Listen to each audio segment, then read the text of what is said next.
Ingĩenda kũria extension officers a Girigaca mũke na mwena ũyũ wa Athena na nĩgetha mũhote gũteithĩrĩria aikari a itũra rĩrĩ nĩ tondũ korwo kweli nĩ mũkoretwo mũkĩmang'etia kwĩna ũndũ tũngĩona ũrathiĩ na mbere ũngĩhota kũmateithia ihinda ta rĩrĩ kwarĩte ũguo. Haha tũrĩ he ndemu igĩrĩ, he ndemu ĩno ĩ haha kĩanda haha tũrũgamĩte na nĩ harĩ ndemu ĩngĩ na harĩa kĩanda.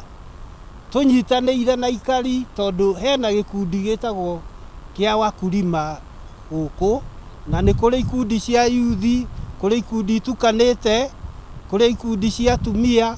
Tũnyitanĩre nĩgetha rĩrĩ ũtonga ũrĩa Ngai aheanĩte wa maĩ thĩinĩ wa itũra rĩrĩ ũhũthĩrwo nĩ andũ mahote gwĩteithia na mathondeke meteithie enewe na mathondeke economy ya bũrũri.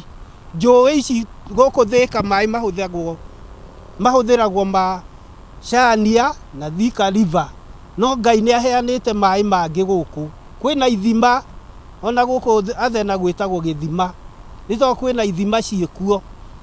Tũngĩũria ithima icio ihũthĩke, andũ meteithie na ukulima, meteithie na kũiga thamaki.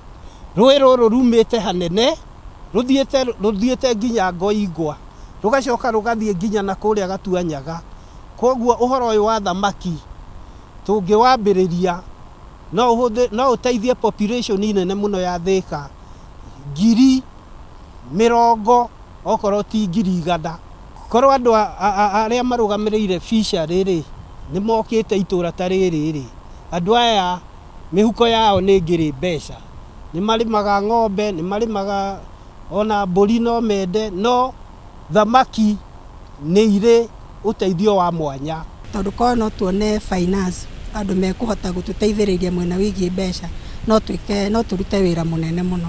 Tũkona ta ũrĩmi witũ nĩtũrahinyĩrĩrĩka ta ũrĩa rĩu indo cigĩte goro, mĩmea ĩna goro, ndawa ciĩna goro. Rĩu challenges cia challenge ĩrĩa nene mũno itũ nĩ mbeca. Rĩu tũngĩteithio na mbeca rĩ, tũnyũra kwĩna ithima nyingĩ, gĩkĩ nĩ kĩmwe, he kĩngĩ kwanza hena ndemu nene mwena ũrĩa.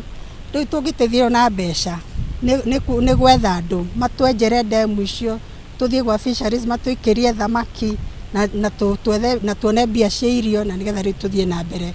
Samaki zinafanya vizuri sana pande hii kwa sababu kwa hiyo visima ambayo iko katika hii area ya Athena, hata bila kuwekwa samaki, kuwekwa mbegu hizo za samaki, tayari kuna samaki tunapatanga huko kwa hiyo visima. Kwa hivyo tukisaidiwa vile tunaweza tengeneza fish pond, tunaweza furahia.